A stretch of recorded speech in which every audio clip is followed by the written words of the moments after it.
In this short tutorial, I will show you how to change the default keyboard on your Samsung device. By default, Samsung devices come with a pre-installed keyboard, but you may want to switch to a different one that better suits your needs or preferences. Luckily, it's quick and easy to make the switch. To get started, swipe down from the top, just like this, and then tap on the gear icon at the top right corner of the screen. Once you are on the settings page, scroll down to the very bottom. Tap General Management.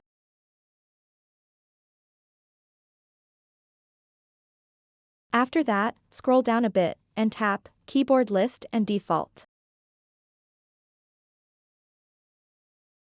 And then tap Default Keyboard.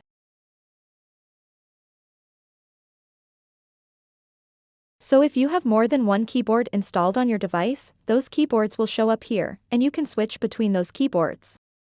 I have the Samsung keyboard and Gboard installed on my device. So, for example, to switch from the Samsung keyboard to the Gboard, all I have to do is just tap on it.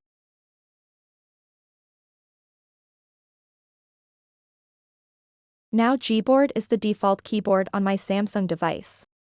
So that wraps up this tutorial. If you have any questions about this whole process, please let me know in the comments section below. And if this video helped you out, please give it a big thumbs up and subscribe to this channel for more tutorial videos like this one. Thank you so much for watching, and have a good day.